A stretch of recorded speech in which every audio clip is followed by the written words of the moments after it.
और इसी बीच एक बड़ी खबर भोपाल से आ रही है, जहां पर असंतुष्ट नेताओं की कांग्रेस में वापसी का रास्ता कहीं ना कहीं देखने को मिल रहा है और ये साफ भी हो चुका है। प्रदेश कांग्रेस की अनुशासन समिति ने अनुशंसा की है। अब राजनीतिक मामलों की विचार समिति बनाई जाएगी और उसमें विचार होगा।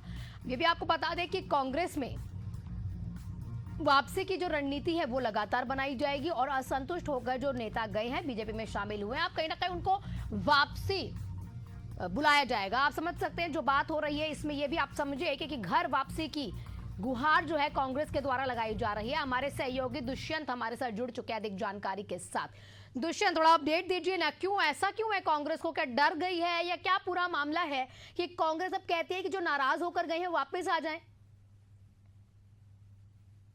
देखिए, कांग्रेस की तरफ से फिर भी किसी भी प्रकार से तमाम सारी जो गतिविधियां थी उन गतिविधियों पर रोक लगाई गई थी। दरअसल जब 2020 में तमाम सारे नेता जीत के बाद से लगातार बीजेपी में शामिल हो गए, उसके बाद कहीं ना कहीं बीजेपी की रीति नीति और बीजेपी के कामकाज के तरीके से वो प्रभावित हुए थे और उसी वजह से वो बीजेपी में शामिल हुए थे। लेकिन कहीं ना कहीं जब बीजेपी में वो शामिल हुए तो अपने आप को वो उपेक्षित महसूस कर रहे थे कि उनको जो जिम्मेदारियां जिस लेवल की मिलनी चाहिए थी वो नहीं मिल पाई है। और यही कारण है जो वो कांग्रेस से लगातार संपर्क साध रहे हैं और कांग्रेस में वो वापस आना चाहते हैं।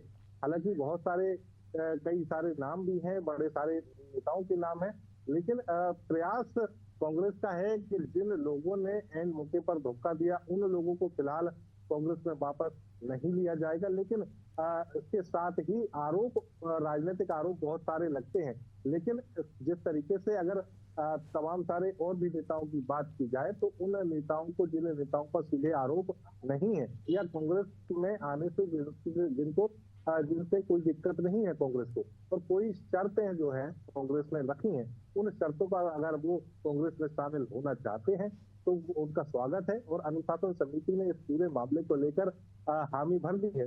लेकिन जिस तरीके से शर्तों की बात की जाए तो सीधे तौर पर कांग्रेस ने यह साफ कर दिया है कि जो भी नेता बीजेपी से कांग्रेस में शामिल होगा उसको 3 से 5 साल तक कोई भी पद जो है वो नहीं दिया जाएगा, ना ही किसी प्रकार की जिम्मेदारी उसको दी जाएगी।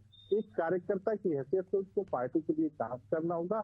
जब वो धरातल पर काम करेगा, उसके आगे के कामकाज देखकर पार्टी उसको आगे की जिम्मेदारियां सौंपेगी। कहीं ना कहीं कांग्रेस अब लगी हुई है अभी अपनी पार्टी को मजबूत कर ले, इसी को लेकर तमाम संगठन बनाने पे या उसको और मजबूत करने पर विचार हो रहा है। और अब नेताओं की भी वापसी को लेकर लगातार कांग्रेस अब बात कर रही है। देखना होगा आगे क्या कुछ तस्वीरें दुष्यंत कहीं ना कहीं सामने आएंगी। आपसे लगातार अपडेट लेते रहेंगे। आपका बहुत बहुत